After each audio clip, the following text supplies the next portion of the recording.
잘 오셨습니다. 잘 오셨습니다. 오늘 큰 은혜가 있을 것입니다. 오늘 큰 은혜가 있을 것입니다. 네, 할렐루야. 아멘. 여러분은 행복하십니까? 네. 어떤 분은 현재 건강하다는 이유로 행복하다라고 말씀하실 수도 있겠고, 반대로 건강에 어려움이 있으신 분들은 나는 불행하다라고 말씀하실 수도 있을 것 같습니다.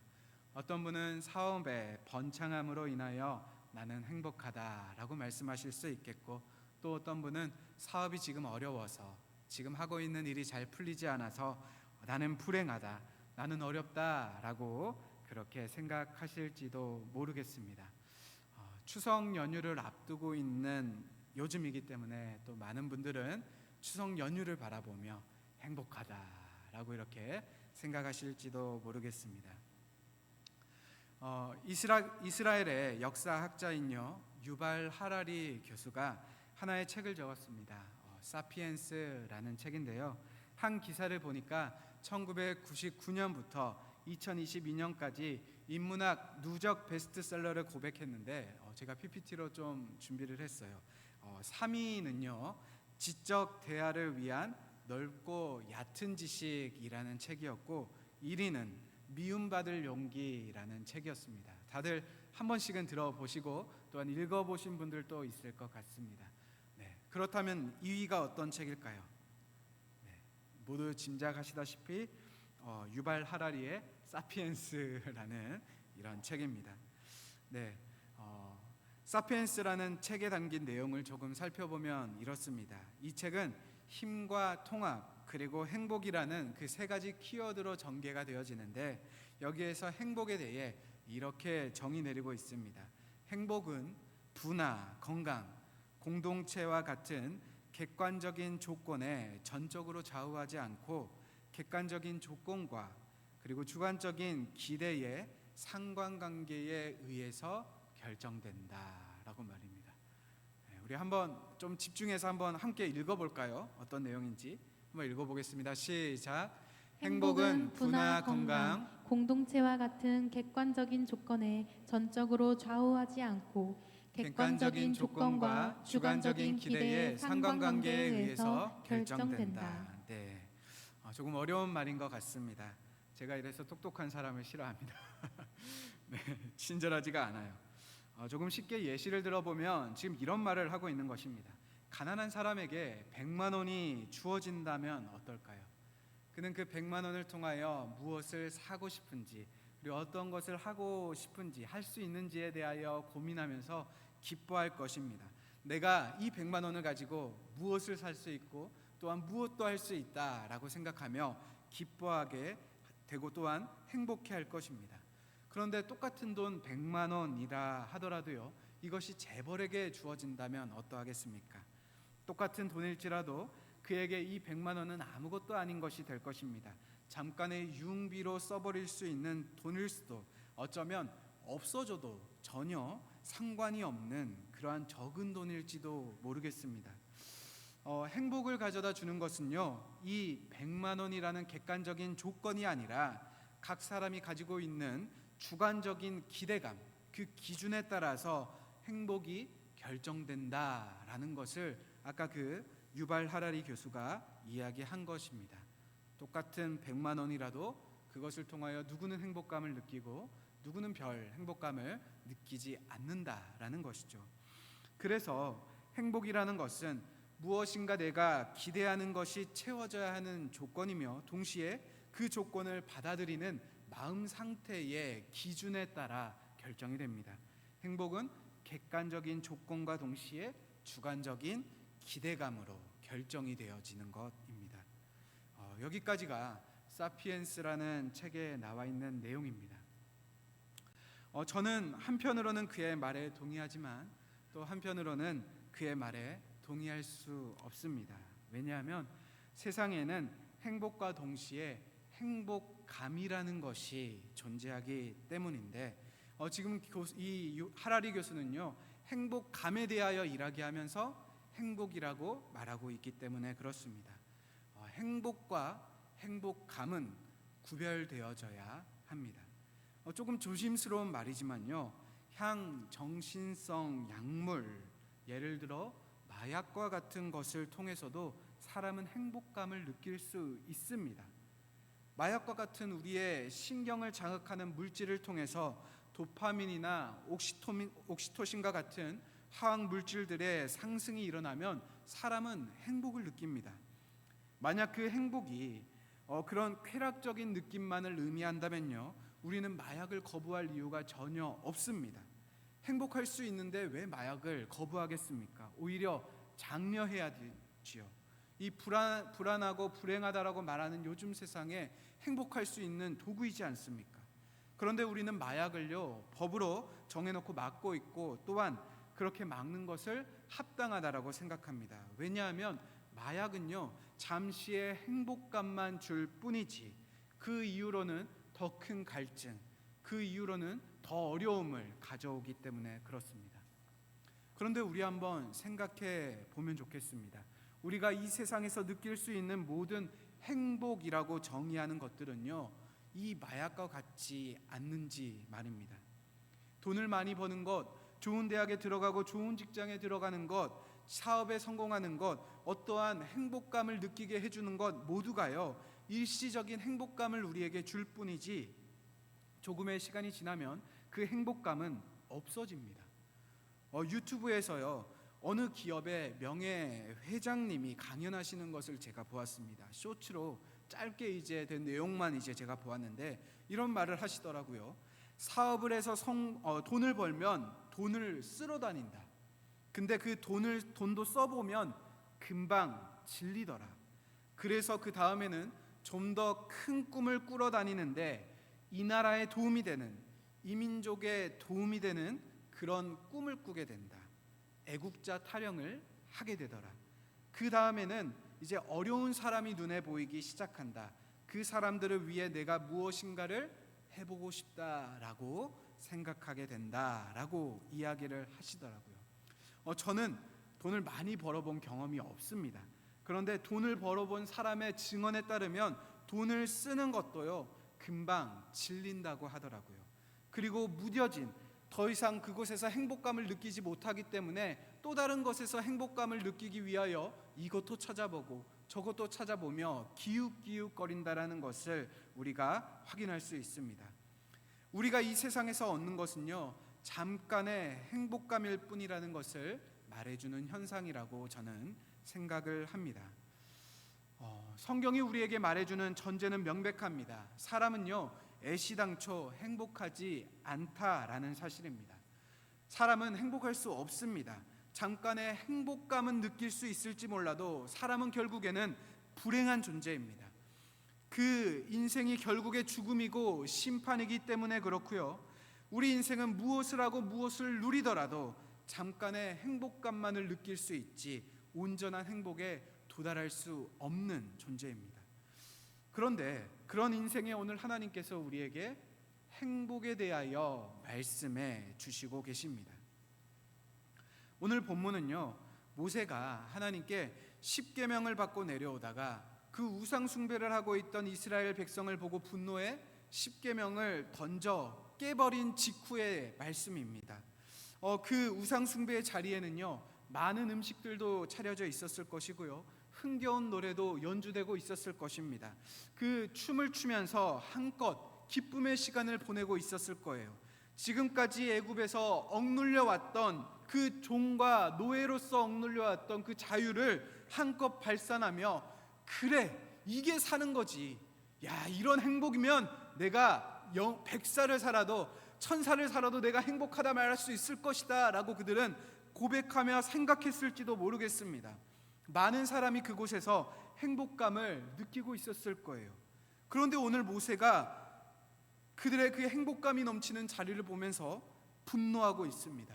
그리고 돌판을 던져 깨버립니다. 그리고 이어서 갑자기 행복이라는 단어가 들어가는 말씀을 하고 있습니다. 우리 13절의 말씀 함께 읽어보겠습니다. 시작. 내가 오늘 내 행복을 위하여 내게 명하는 여호와의 명령과 규례를 지킬 것이 아니냐. 아멘. 아멘. 내가 오늘 내 행복을 위하여 내게 명하는 여호와의 명령과 규례를 지킬 것이 아니냐. 내가 오늘 내 행복을 위하여.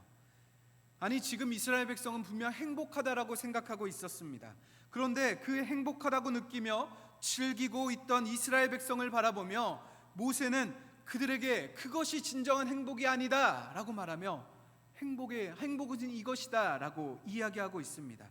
왜냐하면 그것은 잠깐의 행복감일 뿐이고 사람의 진정한 행복은 하나님과의 올바른 관계를 통해서만 얻을 수 있기 때문에 그렇습니다. 6절에서 9절까지는요 괄호로 표현된 말씀이 기록되어져 있습니다. 성경에서 괄호는요 내용의 이해를 돕기 위해 추가된 구절이라고 우리가 쉽게 생각해 볼 수 있는데요, 후대의 독자들이 성경을 잘 이해하도록 돕기 위해 추가된 구절입니다. 이 부분에 조금 생뚱맞은 내용이 나옵니다. 갑자기 아론이 죽은 내용이 나오고요, 레위 지파가 언약궤를 매며 여호와를 섬기게 되었다라고 언급이 됩니다. 이 부분을 빼도 오늘 본문을 이해하는데 전혀 지장이 없어 보이는데 이 괄호를 오히려 빼는 것이 더 자연스러운 맥락처럼 보이는데 하나님께서는 오늘 왜 이 괄호의 내용을 성경 안에 집어넣으셨고 또 오늘날 우리에게 주시고 계실까요? 그 이유는 9절 말씀에 기록되어져 있습니다. 우리 함께 9절의 말씀을 함께 읽어보도록 하겠습니다. 시작. 그러므로 레위는 그의 형제 중에 분깃이 없으며 기업이 없고 내 하나님 여호와께서 그에게 말씀하심 같이 여호와가 그의 기업이시니라. 아멘. 레위 지파로 태어난 자들은 분깃이 없고 기업이 없다라는 말을 하기 위함이었습니다. 레위 사람들은요 부모를 잘못 만난 자들이었어요. 오늘날도 그렇지 않습니까?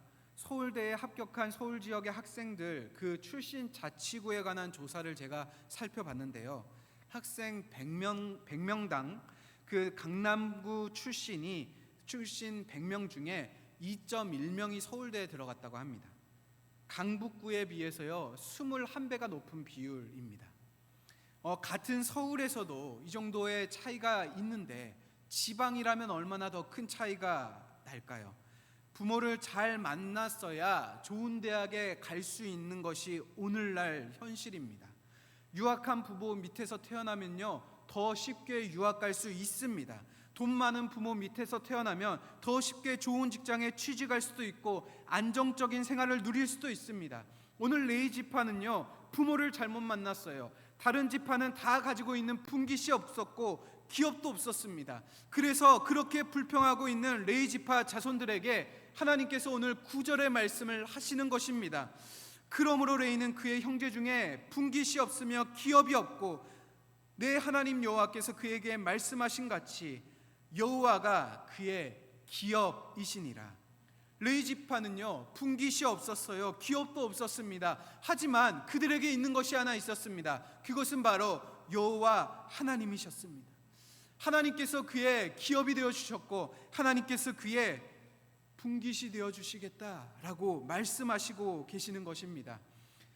분깃과 기업이 잠깐 누릴 수 있는 그 행복감이라면요 참된 행복은 행복의 근원 되시는 여호와 하나님에게서만 얻을 수 있다라는 말씀. 하나님께서는 지금 레위 지파에게 진정한 행복을 내가 너희에게 주겠다. 너희에게 분깃이 없고 기업이 없을지라도 잠깐의 행복감을 누릴 수 있는 것은 없을지라도 내가 너희에게 진정한 행복이 되어줄 것이고 내가 너희를 진정한 행복한 삶으로 인도하여 주겠다라고 말씀하여 주시고 계시는 것입니다. 그래서요 오늘 하나님께서는 이어서 이스라엘의 그 참된 행복을 위해 명령과 규례인 10계명에 대해 말씀해 주시고 계십니다. 우리 13절의 말씀을 함께 읽어보도록 하겠습니다. 시작. 내가 오늘 내 행복을 위하여 내게 명하는 여호와의 명령과 규례를 지킬 것이 아니냐. 아멘. 오늘 하나님께서 모세를 통해 말씀하시는데 너의 행복을 위하여, 이스라엘의 행복을 위하여 라고 말씀하시면서 하나님의 명령과 규례를 따르라 라고 이야기를 하십니다. 이 말씀을 읽으며 의아함이 드신 성도님들도 계실지 모르겠어요. 아니 행복한 거랑 하나님의 명령을 지키는 거랑 도대체 무슨 관계가 있는가라고 이렇게 생각하실지도 모르겠습니다.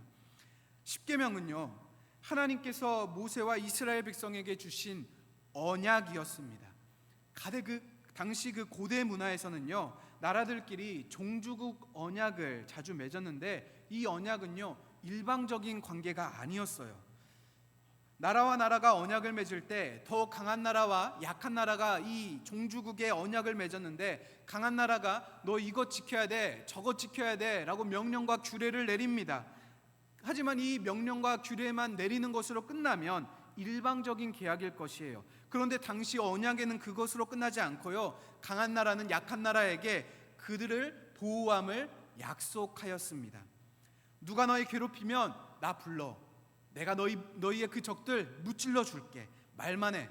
내가 너희를 보호해 줄 것이고 내가 이제부터 너희의 형이 될 거야 라고 말하는 것이 그 언약 안에 담겨져 있는 쌍방적인 의미의 그 계약이었습니다.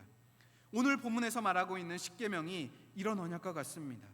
고대 문화 속에서 이스라엘 백성들은요, 당시 그 모세가 말하는 명령과 규례, 하나님께서 말씀하신 명령과 규례를 보면서 그 규례와 함께 주어지는 하나님의 보호하심, 하나님의 지키심, 하나님의 자녀 삼으심을 그들은 깨닫고 바라보았을 것입니다. 참된 행복은 하나님과의 언약을 지키는 것에서부터 찾을 수 있습니다. 그러면 하나님과 사람의 언약에 대해 조금 더 살펴보도록 하겠습니다. 하나님과 사람의 그 맺은 첫 번째 언약은요, 첫사람 아담에서부터 시작을 합니다. 하나님께서 에덴 동산을 만드시며 동산 정중앙에 선악과를 두셨습니다. 그리고 말씀하십니다. 그 선악과는 따먹지 마라. 다른 것들은 다 먹어도 되고 너 마음대로 해도 되는데 그 선악과는 따먹지 말라라고 말씀하십니다. 혹시 이런 생각해 보신 적 있습니까? 하나님께서는 왜 이 선악과를 동산 중앙에 두셨을까?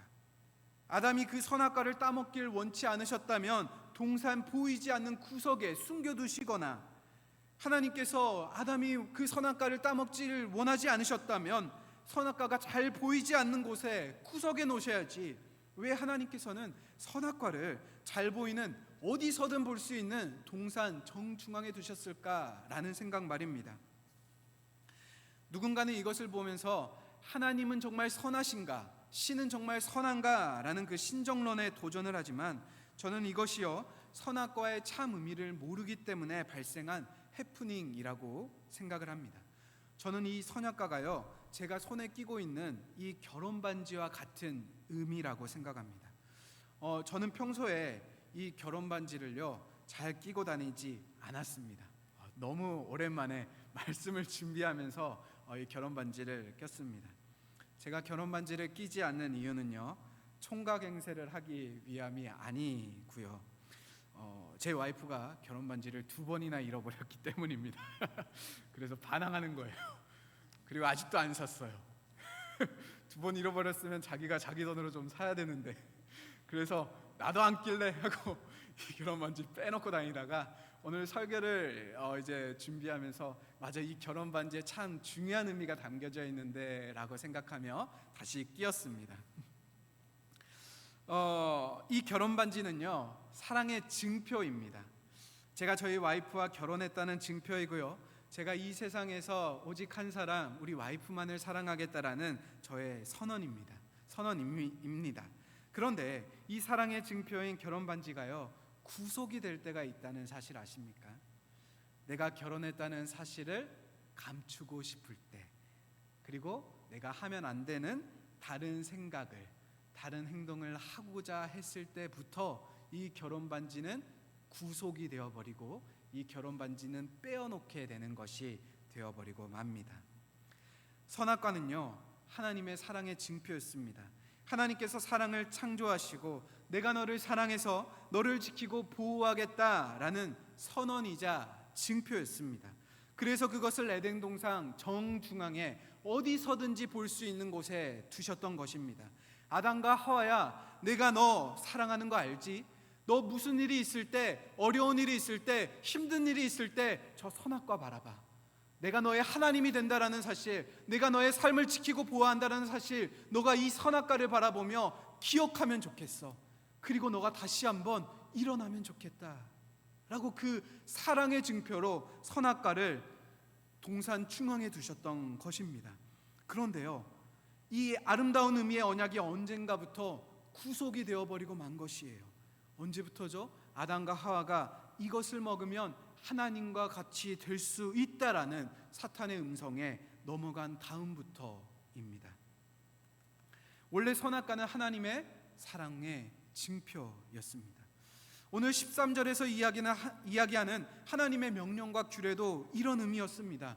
이스라엘아, 내가 너희 지키고 있는 것 알지? 종주국, 당시의 종주국이 가지고 있던 그 언약과 같은 건 내가 너희와 나누지 않았느냐? 아브라함과 같이 나눴던 언약 너희가 기억하지 않느냐? 그 동물을 조각조각 내어 양쪽에 흩트려 놓고 그 가운데를 내가 지나가면서 내가 너희를 보호하지 않을 경우, 너희를 지키지 않을 경우 이 동물과 같이 내가 찢어질 것이다 라고 말하며, 오히려 내가 약자가 되어서 너희에게 언약한 것 너희가 그거 기억하지 않느냐?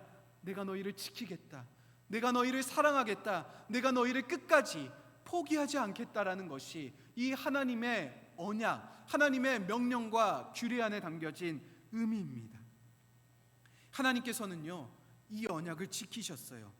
사람의 그 완전한 죄성으로 인하여 절대 천국에 들어갈 수 없고 절대 거룩해질 수 없는 사람을 위하여 하나님께서는 인간의 몸을 입고 이 땅 가운데 오셨습니다. 그리고 자신이 모든 죄를 짊어지고 죽으심으로 자신의 사랑을 확증하셨습니다.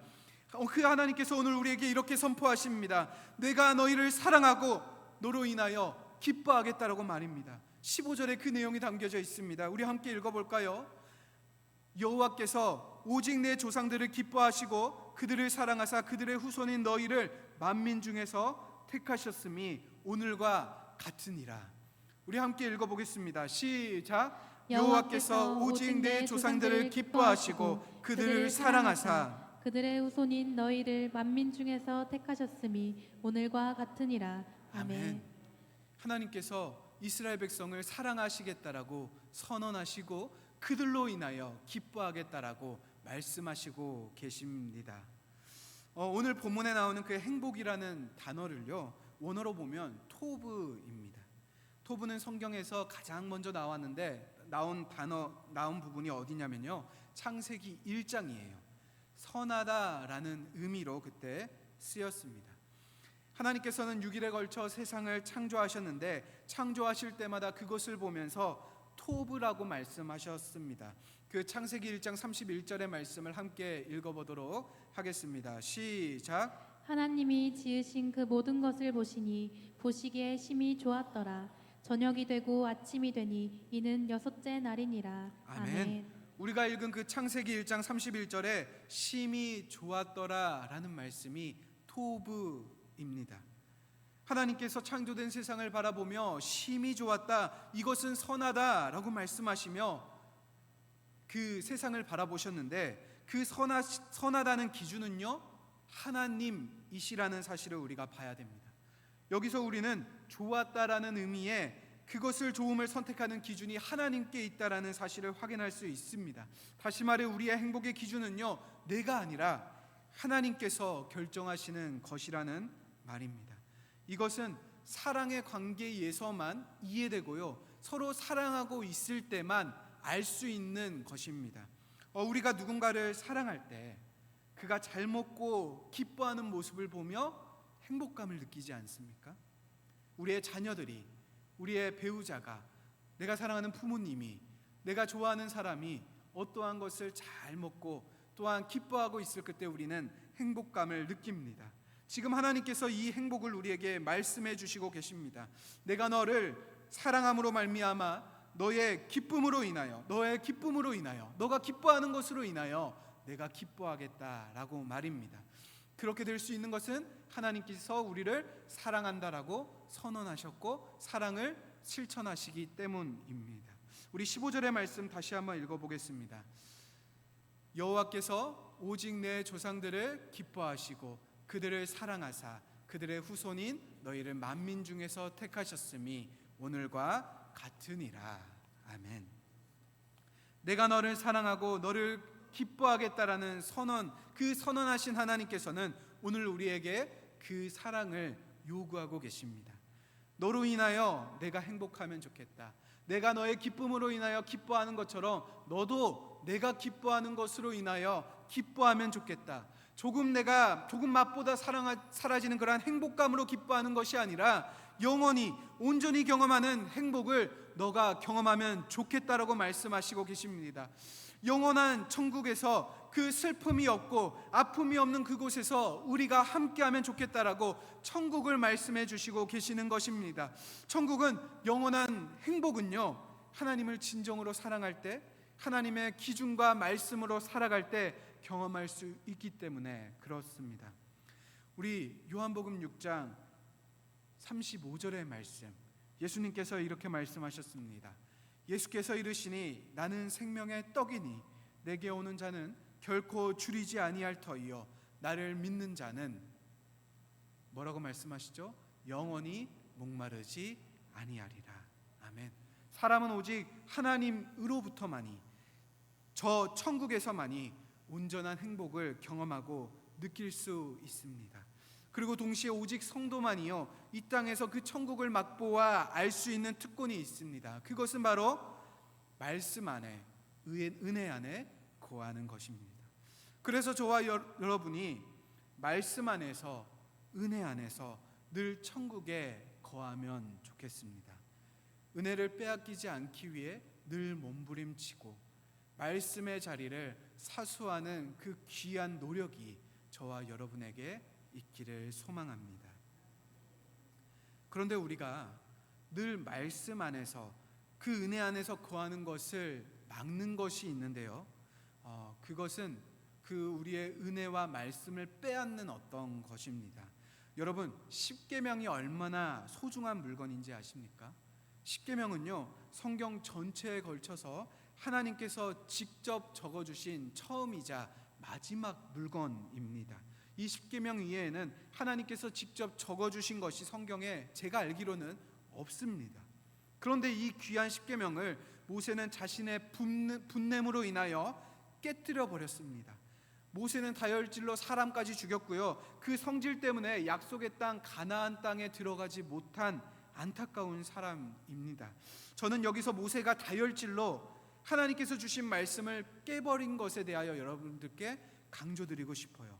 왜냐하면 모세가 십계명을 깨뜨리기 전에 그 시내 산에, 하나님께서 거하시는 그 거룩한 시내 산에 올라가서 은혜를 받았기 때문입니다. 모세는 분명 그곳에서 천국과도 같은 경험을 하였고 하나님을 경험하고 내려왔습니다. 그런데요, 내려오자마자 그는 감동과 기쁨을 빼앗겼고 심지어는 받은 말씀마저 던져버리게 됩니다. 마치 우리가 수련회에 갔다 와서 은혜를 받아서 하나님의 말씀처럼 이제 살아야지 라고 결단하고 집에 딱 돌아오면 갑자기 화를 내는 부모님을 만나는 경우라던가, 아니면 왼수와 같은 배우자의 어떠한 말을 듣는 경우처럼 말입니다. 주일에 말씀을 듣고 말씀의 자리에서 말씀을 듣고 묵상하며 참 은혜를 받고 나갔는데 하나님의 말씀대로 살아야지라고 결단하고 문을 받고 이제 교회 밖으로 나갔는데 앞에 저 느리게 가고 있는 차 때문에 갑자기 끼어드는, 깜빡이도 넣지 않고 끼어드는 차 때문에 화가 나고 그 받은 은혜를 깨어져 버리는 우리와 같이 말입니다. 저는 이 모세를 보면서요 예수님의 씨 뿌리는 자 비유가 떠올랐습니다. 모든 곳에 같은 말씀이 뿌려지지만 그 떨어진 마음밭에 따라 어떤 밭은 아무런 결실도 얻지 못하고 또 어떤 밭은 30배, 60배, 100배의 결실을 얻기 때문에 말이죠. 우리는 하나님의 말씀을 통해서만 행복을 경험할 수 있습니다. 그러기 위해 우리는 주신 말씀을 잘 붙잡고 또한 은혜를 계속해서 유지하는 노력을 해야 됩니다. 우리 오늘 1절에서 2절의 말씀을 함께 읽어보도록 하겠습니다. 1절 2절 말씀 시작. 그때 여호와께서 내게 이르시기를 너는 처음과 같은 두 돌판을 다듬어 가지고 산에 올라 내게로 나아오고 또 나무괴 하나를 만들라. 내가 깨뜨린 처음 판에 쓴 말을 내가 그 판에 쓰리니 너는 그것을 그 궤에 넣으라 하시기로. 아멘. 아멘. 오늘 하나님께서는 모세를 용서하시며 그에게 다시 한번 하나님의 말씀이자 언약인 십계명을 주십니다. 그리고 다혈질인 모세가 또 그 말씀을 깨뜨리지 못하는 방법을 하나 마련하시는데, 그것은 십계명을 나무개를 만들어서 십계명을 그 안에 넣어 놓는 것이었습니다. 은행에 가면 ATM기에 돈을 인출할 때 꼭 중간에 뜨는 어떤 문구가 있습니다. 빨리 인출하면 좋겠는데 어떤 문구가 떠요. 그게 뭐죠? 금융사고를 예방하기 위해 휴대통화를 멈추시고 해주십시오. 혹시 이것은 보이스피싱이 아닌지 생각해 보십시오 라는 문구입니다. 그 문구가 나오는 이유는요, 보이스피싱에 당하는 것을 방지하기 위해 한 번 더 절차를 거치는 거 아니겠습니까? 오늘 하나님께서 모세에게 주신 나무개가 저는 이런 역할을 한다라고 생각합니다. 이 나무개를 너무나 화가 나가지고 또 그 십계명을 깨어버리고 싶을 때 그 나무개를 생각하면서 하나님이 이것을 통해 이 귀중한 십계명을 나에게 다시 한번 주셨지, 나의 그 분냄으로 인하여 이 십계명을 깨트리면 안 되지, 나의 이 상황으로 인하여 내가 받은 은혜를 빼앗기면 안 되지 라는 것을 모세는 다시 한번 기억했을 것입니다. 세상 사람은요, 온전한 행복을 경험할 수 없기 때문에 잠시뿐인 행복감을 주는 것에 목숨을 걸게 됩니다. 그리고 그 행복감이 전부인 것처럼 이 세상을 살아가죠. 그런데 우리 성도들은 다른 존재입니다. 성도는요, 참된 행복인 천국을 아는 존재들이에요. 그리고 그 행복을 이 땅에서 경험할 수 있는 존재입니다. 그러기 위해서 하나님을 사랑함으로 내 마음밭에 심겨진 말씀을 잘 키우고 또한 그 은혜를 유지하는 것이 오늘날 저의 여러분에게 필요할 것이라 저는 생각합니다. 오늘 여러분의 행복은 무엇입니까? 오늘 여러분은 행복하십니까? 저는 오늘부터 이 질문에 대한 우리들의 대답이 바뀌길 원합니다. 건강해서, 좋은 일이 있어서, 요즘 일이 잘 풀려서 그런 어떠한 행복감에 의해서 우리의 행복이 결정되어지지 않기를 원합니다. 이 땅에서 무엇을 이루든지 간에 다가올 죽음의 문제를 우리가 해결받았기 때문에 행복하시기를 원합니다. 영원한 천국이 우리에게 약속되어져 있기 때문에 행복한 것입니다. 하나님의 지키심과 보호하심이 우리에게 있기 때문에, 하나님의 그 인도하심이 우리를 인도하고 있기 때문에 저와 여러분은 행복한 존재입니다. 이것이 행복이라는 질문에 성도가 해야 할 대답이라 저는 생각되어집니다. 여러분은 오늘 행복하십니까? 그 질문에, 하나님의 이 질문에 뭐라고 답변하시겠습니까? 기도하시겠습니다.